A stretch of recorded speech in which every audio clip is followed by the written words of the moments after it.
All right, everyone, welcome back to another blockchain news video. Today, we're starting the week early. We got news from the weekend. Nothing really major right now going on. We have Bitcoin at $9,405, Ethereum at 191, XRP 25 cents, Bitcoin Cash 383. The rest of the market is looking pretty green right now. So we've held pretty well coming off the last week. Right now, the only few coins that are in the red are only down by less than a -% other than ADA. Cardano actually had a pullback of 2.6%. So other than that, the entire market pretty much looks green. The major coins, Bitcoin up 1%, Ethereum up 5%, BSV up 3.5, XRP actually up 5.3%. So quite a green market today. Just moving on to the news, guys, letting you know beforehand, there isn't a lot going on this video. It's just going to be a quick recap of what took place over the weekend and how we're going to be looking into Monday. So right now we have Bermuda is planning a comprehensive crypto ecosystem. They had in 2018, they had launched a comprehensive regulatory framework to provide clarity and leverage. This was said by Pitcher, who is the FinTech Advisor Chief of Premier of Bermuda. So he stated that they introduced a principle-based framework that allowed them to define more of a scope around a business plan as opposed to specific activities. That allows you to have the flexibility to focus on managing risks of what's new in this space.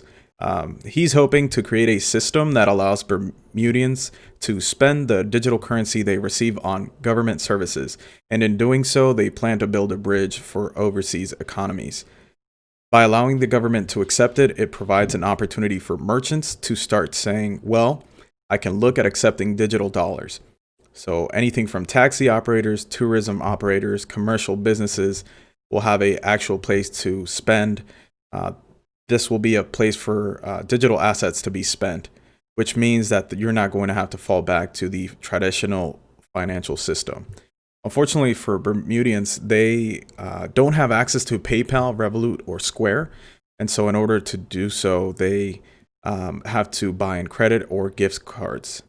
They are too small. Nobody cares about 60,000 people. So he's planning to have Bermuda turn around their financial current status over because of cryptocurrency and blockchain. So just remember, guys, what we've seen in previous articles is just that we have these smaller countries really trying to lead the push.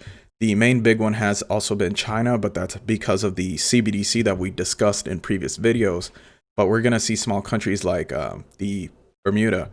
They're going to be pushing forward. They're going to want to have crypto in their country.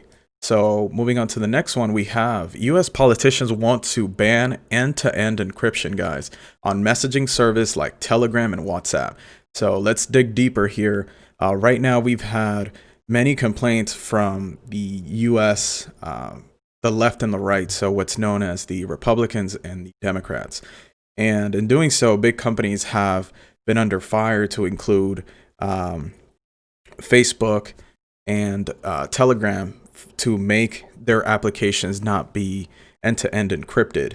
And part of the excuse that, not excuse, let me say, part of the reason that it's being put into place and it's being enforced is because the government is trying to stop the spread of child sex abuse material. So I do back that up entirely 100%.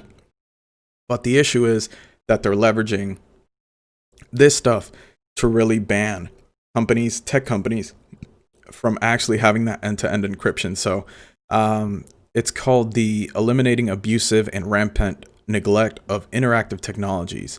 That is the term for what was trying to be enforced, so that people don't, so companies can have a backdoor on users' data, privacy, and all that good stuff. So, which is what the government at the end of the day wants. So about 2 weeks ago, it was widely reported that Apple has abandoned plans for end-to-end encryption of their devices' cloud backups after the FBI complained that the move would hamper its investigation. So keep that in note, guys. I mean, I understand how serious this is, at a global level. I do not support anybody out there that's, a part of these heinous crimes. but I also want to uphold, the people's privacy. So it seems it's going to be difficult to find that balance. And right now it's looking like we're headed more into a place where we're not going to have that end-to-end encryption. So applications like Signal, Telegram, WhatsApp could probably not exist in their current form. That's something to keep a point in your mind is going forward, that whatever you put in these applications, be wary. If you're trying to keep it private, they might not be so in the future. All would be required to build in backdoors for law enforcement, because all could be accused of recklessly designing their products to make it impossible for the operators or law enforcement to stop CSAM sharing. So again, their justification is just enforcing that whole, they want to be able to crack down on heinous acts. So Big Brother is exploiting backlash against big tech to spy on everyone, right? That's the thought process that some people have had, and that's what this article is kind of moving towards. We have Google, Twitter, Facebook, Reddit, and others have all banned accounts of individuals or media companies for somehow violating their terms of service while not actually breaking the law. So those companies thought that this would push back the attacks that were being presented to them to increase censorship, but it has done the opposite effect. So the companies seem like they're being forced more now to censor people and to give the government access to users' privacy. So yeah, that's gonna be it for this article, but I figured I'd let you guys know, give you a heads up in regards to Telegram, WhatsApp, and potentially Signal. Moving on, we have UAE Health Ministry debuts blockchain platform for medical data. The platform aims to improve the efficiency of smart health services in the country. So on February 2nd, the blockchain-based platform stated that they aim to improve the efficiency of MOHAP, which is the Ministry of Health and Prevention from the UAE, and other health authorities' smart health services. It will help users streamline the search for health facilities and its licensed medical and technical personnel, as well as inquire about medicine supply chains. And this is also supported by Dubai Healthcare City and other authorities. So it's important to keep in mind, I know there is a lot of focus on China, especially being a big country that's running, but keep an eye on the UAE, right? Dubai, Abu Dhabi, they're known for innovating in different ways, and they're not gonna lean back and wait for other countries to do so when it comes to crypto and blockchain. So keep a good eye on them. Right now, this is in regards to the health industry within their country in the UAE. So that's good to see. Moving forward, we have 41 German banks now charge negative interest rates. That's right, guys. 41 German banks are currently charging negative interest rates on their deposits. I saw a number later on in the article that's actually any deposits under 100,000 euros for some banks. So that pretty much kind of holds almost every single deposit from the middle class and lower class. A growing number of banks in Germany are passing on the burden of negative interest rates to their customers, as the European Central Bank insists on keeping its negative rate policy intact. The impact of the wave of negative interest rates has increased significantly again this year. So they just keep adding on.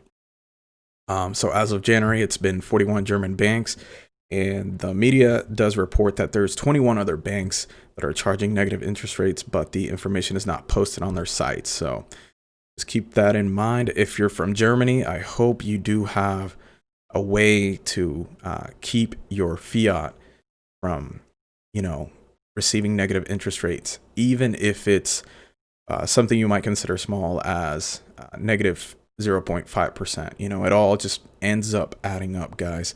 Do not give money out to, corporations or in this case, banks that you don't need to do, right? We already pay taxes for our countries. We shouldn't be using a service like the bank to lose money. So that's what cryptocurrency can be for. Again, not financial advice, but just a heads up. Messaging giant Line to launch link token trading for Japan in April. So the LVC Corporation is the crypto subsidiary of messaging giant Line. It's going to run its own proprietary cryptocurrency link in Japan. Line is not the only social application. We have Kik, Telegram, WhatsApp, and Facebook. Both Kik and Telegram are currently struggling in legal battles with the US SEC, and we've been seeing that over some time now. We have Facebook's Libra stablecoin. It's faced pushback from regulators, and obviously we haven't even seen the stablecoin even launch. So it's a big, a lot of people are worried over Facebook's Libra. I think it's just going to be a good excuse for people to adopt proper cryptocurrency.